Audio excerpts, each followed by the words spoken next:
Hi friends, welcome to my channel. இன்னைக்கு இந்த வீடியோல நம்ம என்ன பார்க்க போறோம்னு பாத்தீங்கன்னா 2024 Maruti Suzuki Swift கார் மாடலோட CNG வேரியன்ட் பத்தி தான் டீடைலா இந்த வீடியோல நம்ம பார்க்க போறோம். வாங்க வீடியோக்குள்ள போலாம். Maruti Suzuki ஒரு வழியா அவங்களோட Swift கார் மாடலோட CNG வேரியன்ட் பாத்தீங்கன்னா இந்தியால லான்ச் பண்ணிட்டாங்க. இதோட பிரைசிங் பாத்தீங்க அப்படின்னா 8.20 லாக்ல இருந்து உங்களுக்கு 9.20 லாக் எக்ஸ்ஷோரூம் பிரைசஸ்ல உங்களுக்கு ஸ்டார்ட் ஆகுதுன்னே சொல்லலாம். கைஸ் அது மட்டும் இல்லாம இந்த 2024 Maruti Swift CNG வேரியன்ட்ல பாத்தீங்கன்னா இப்போ உங்களுக்கு அதிகப்படியான டார்க்கும் பெட்டர் ஃபியூல் எஃபிஷியன்சியும் உங்களுக்கு மாருதி சுசுகி கொடுத்துருக்காங்கன்னு சொல்லலாம்.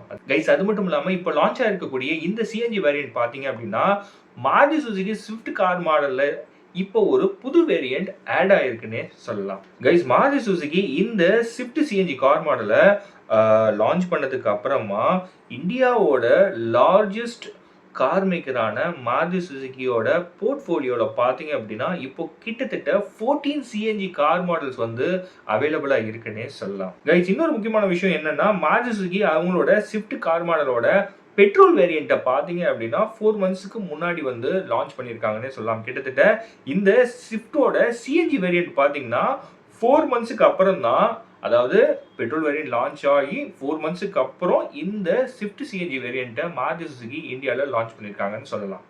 மாருதி சுசுகியோட 4th ஜென்ரேஷன் ஸ்விஃப்ட் பார்த்தீங்க அப்படின்னா இந்தியாவில் மே 2024ல் லான்ச் ஆயிருக்குன்னு சொல்லலாம். ஓகே கைஸ், இப்போ இந்த 2024 மாருதி சுசுகி ஸ்விஃப்ட் சிஎன்ஜி வேரியண்ட்டோட ஃபீச்சர்ஸ் அண்ட் ஸ்பெசிஃபிகேஷன்ஸை நம்ம பார்த்துடலாம். இந்த ஸ்விஃப்ட் சிஎன்ஜி வேரியன்ட் பார்த்தீங்க அப்படின்னா உங்களுக்கு 3 வேரியன்ட்ஸில் அவைலபிளாக இருக்குது. VXI CNG, VXI optional CNG, ZXI CNG, இந்த 3 வேரியண்ட்ல உங்களுக்கு கிடைக்குது. இதில் VXI சிஎன்ஜி வேரியன்ட் பார்த்தீங்கன்னா 8.20 லாக் எக்ஸ்ஷோரூம் பிரைசஸ்ல உங்களுக்கு ஸ்டார்ட் ஆகுது. அடுத்த வேரியண்டான VXI ஆப்ஷனல் சிஎன்ஜி பார்த்தீங்கன்னா 8.47 லாக் எக்ஸ்ஷோரூம் பிரைசஸ்ல உங்களுக்கு ஸ்டார்ட் ஆகுது. அடுத்த வேரியண்டான ZXI சிஎன்ஜி வேரியன்ட் பார்த்தீங்கன்னா 9.20 லாக் எக்ஸ்ஷோரூம் பிரைசஸ்ல உங்களுக்கு ஸ்டார்ட் ஆகுது. கைஸ் அது மட்டும் இல்லாமல் இந்த ஸ்விஃப்ட் சிஎன்ஜி வேரியண்ட்ல பார்த்தீங்கன்னா உங்களுக்கு 1.2 litre Z series twelve VVT engine தான் கொடுத்துருக்காங்க. அதாவது இந்த பெட்ரோல் இன்ஜின் பார்த்தீங்கன்னா ஒரு செகண்டரி ஃபியூல் தான் சொல்லணும். மெயின் ஃபியூல் பார்த்தீங்கன்னா சிஎன்ஜி தான். இந்த சிஎன்ஜி மோடில் உங்களுக்கு 70 PS பவர் வந்து உங்களுக்கு ப்ரொடியூஸ் பண்ணுது. 102 Nm டார்க் வந்து உங்களுக்கு கிடைக்குதுன்னே சொல்லலாம். அதெல்லாம் ஓகேப்பா, மைலேஜ் எவ்வளோ கொடுக்கும்னு சொல்லு அப்படின்னீங்கன்னா இந்த சிஎன்ஜி வேரியண்ட்ல உங்களுக்கு மைலேஜ் பார்த்தீங்கன்னா 32.85 km/kg கொடுக்குதுன்னு சொல்லியிருக்காங்க. அது மட்டும் இல்லாமல் இதில் உங்களுக்கு 6 ஏர் பேக்ஸ் கொடுத்துருக்காங்க. எலக்ட்ரானிக் ஸ்டெபிலிட்டி ப்ரோக்ராம் உங்களுக்கு கொடுத்துருக்காங்க. ஹில் ஹோல்ட் அசிஸ்ட் ஃபீச்சர் உங்களுக்கு கொடுத்துருக்காங்க.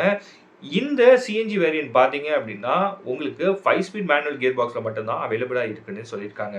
கைஸ் அது மட்டும் இல்லாமல் இந்த மாருதி சுசுகி ஸ்விஃப்ட் சிஎன்ஜியில் பார்த்தீங்கன்னா உங்களுக்கு சப்ஸ்கிரிப்ஷன் சர்வீஸும் அவைலபிளாக இருக்குன்னு சொல்லியிருக்காங்க. இந்த சப்ஸ்கிரிப்ஷன் சர்வீஸோட ஸ்டார்டிங் ப்ரைஸ் பார்த்தீங்க அப்படின்னா 21,628 ருபீஸ் வருதுன்னு சொல்லியிருக்காங்க. கைஸ் அது மட்டும் இல்லாமல் இந்த மாருதி சுசுகி ஸ்விஃப்டோட பெட்ரோல் வேரியன்ட் பார்த்தீங்கன்னா இந்த 4 மந்த்ஸில் கிட்டத்தட்ட 67,000 யூனிட்ஸ் வந்து சேல் ஆயிருக்குன்னே சொல்லலாம். கைஸ் அது மட்டும் இல்லாமல் மாருதி சுசுகி என்ன சொல்லியிருக்காங்கன்னா இந்த ஸ்விஃப்ட் சிஎன்ஜியில் பார்த்தீங்கன்னா உங்களுக்கு 6% பெட்டர் மைலேஜ் வந்து கிடைக்கும்னு சொல்லியிருக்காங்க. அதாவது இதோட முந்தின ஜென்ரேஷன் மாடலை விட இந்த வேரியண்ட்ல பார்த்தீங்கன்னா உங்களுக்கு மைலேஜ் வந்து பெட்டராகவே கிடைக்கும்னு சொல்லியிருக்காங்க. கைஸ் அது மட்டும் இல்லாமல் இந்த Maruti Suzuki Swift CNG variant பார்த்தீங்க அப்படின்னா இந்தியாவோட மோஸ்ட் ஃபியூல் எஃபிஷியன்ட் ப்ரீமியம் ஹேட்ச்பேக்னே சொல்லலாம். இன்னொரு முக்கியமான விஷயம் என்னன்னா இந்த ஸ்விஃப்ட் சிஎன்ஜி வேரியன்ட் பார்த்தீங்கன்னா பெட்ரோல் வேரியண்ட்டை விட 90,000 ருபீஸ் அதிகமாக இருக்குன்னே சொல்லலாம். அதாவது எக்ஸ்பென்சிவ்னே சொல்லலாம். அது மட்டும் இல்லாமல் ஃபீச்சர்ஸ்ன்னு பார்த்தீங்கன்னா இதில் உங்களுக்கு 7 இன்ச்சில் smart play bro infotainment system கொடுத்துருக்காங்க. ஆட்டோமேட்டிக் கிளைமேட் கண்ட்ரோல் கொடுத்துருக்காங்க. வயர்லெஸ் சார்ஜர் உங்களுக்கு கொடுத்துருக்காங்க. சுசுகி கனெக்ட் சூட் உங்களுக்கு கொடுத்துருக்காங்க. ரியரில் ஏசி வந்து உங்களுக்கு கிடைக்குது. 60-40 ரேஷியோவில் பார்த்தீங்கன்னா நீங்கள் ரியர் சீட்ஸை வந்து ஸ்ப்ளிட் பண்ணிக்க முடியும்னு சொல்லியிருக்காங்க. ஆல்ரெடி நான் 6 ஏர் பேக்ஸ் இருக்குன்னு சொல்லியிருந்தேன். கைஸ் அது மட்டும் இல்லாமல் இன்னொரு முக்கியமான விஷயம் என்ன அப்படின்னா இந்த சிஎன்ஜி வேரியன்ட்ஸ் பார்த்தீங்க அப்படின்னா 3rd ஜென்ரேஷன் ஸ்விஃப்டோட ஓவரால் சேல்ஸில் இந்த சிஎன்ஜி வேரியன்ட்ஸோட பங்கு மட்டும் பார்த்தீங்க அப்படின்னா 15% ஷேர் வருதுன்னு சொல்லியிருக்காங்க. கைஸ் அது மட்டும் இல்லாமல் மாருதி சுசுகி பார்த்தீங்கன்னா இந்த ஸ்விஃப்ட் சிஎன்ஜி வேரியன்ட் மூலியமா இன்னும் அதிகமான கான்ட்ரிபியூஷன் வந்து எக்ஸ்பெக்ட் பண்ணுறாங்கன்னே சொல்லலாம். கைஸ் அது மட்டும் இல்லாமல் இந்த சிஎன்ஜி வேரியன்ட்ல இருக்கக்கூடிய ஃபியூல் டேங்க் கெப்பாசிட்டி பார்த்தீங்க அப்படின்னா 60 லிட்டர்ஸ் வந்து உங்களுக்கு கொடுத்துருக்காங்க. கிரவுண்ட் கிளியரன்ஸ் பார்த்தீங்கன்னா உங்களுக்கு 163 மில்லிமீட்டர் உங்களுக்கு கொடுத்துருக்காங்க. இந்த காரோட லென்த் பார்த்தீங்கன்னா கிட்டத்தட்ட 3,860 மில்லிமீட்டர் கொடுத்துருக்காங்க. வித் பார்த்தீங்கன்னா 1,735 மில்லிமீட்டர் உங்களுக்கு கொடுத்துருக்காங்க. இந்த காரோட ஹைட் பார்த்தீங்கன்னா 1,520 மில்லிமீட்டர் உங்களுக்கு இருக்குது. அது மட்டும் இல்லாமல் வீல் பேஸ் பார்த்தீங்கன்னா 2,450 மில்லிமீட்டர் உங்களுக்கு கொடுத்துருக்காங்க. கர்வ் வெயிட் பார்த்தீங்க அப்படின்னா கிட்டத்தட்ட 920 kg வந்து உங்களுக்கு கொடுத்துருக்காங்க. கைஸ் இன்னொரு முக்கியமான விஷயம் என்ன அப்படின்னா, வர்ற ஃபினான்ஷியல் இயரான 2025ல பார்த்தீங்கன்னா, இந்த ஸ்விஃப்ட்டோட சிஎன்ஜி வேரியண்ட்டோட சேல்ஸ் பார்த்தீங்கன்னா, கிட்டத்தட்ட 6 லேக் யூனிட்ஸ் வந்து சேல் பண்ணணும்னு சொல்லிட்டு மாருதி சுசுகி எய்ம் பண்ணியிருக்காங்கன்னே சொல்லலாம். கைஸ் இந்த மாருதி சுசுகி ஸ்விஃப்ட் சிஎன்ஜி வேரியண்ட்டோட பிரைசிங் நான் மறுபடியும் சொல்லிடுறேன். இதோட பிரைசிங் பார்த்தீங்கன்னா 8.20 லேக்லேருந்து உங்களுக்கு 9.20 லேக் எக்ஸ்ஷோரூம் பிரைஸஸ்ல உங்களுக்கு ஸ்டார்ட் ஆகுது. ஓகே கைஸ், இந்த வீடியோ உங்களுக்கு பிடிச்சிருக்கும் நம்புறேன். பிடிச்சிருந்துச்சுன்னா நம்ம சேனலை சப்ஸ்கிரைப் பண்ணுங்க. சேனல் சம்பந்தமா சஜஷன் ஏதாவது சொல்லணும்னா மறக்காம கமெண்ட் செக்ஷன்ல சொல்லுங்க. நான் பார்த்து தெரிஞ்சுக்கிறேன். அடுத்த ஒரு நல்ல வீடியோல நான் உங்களை மீட் பண்றேன். Until bye from Pawan.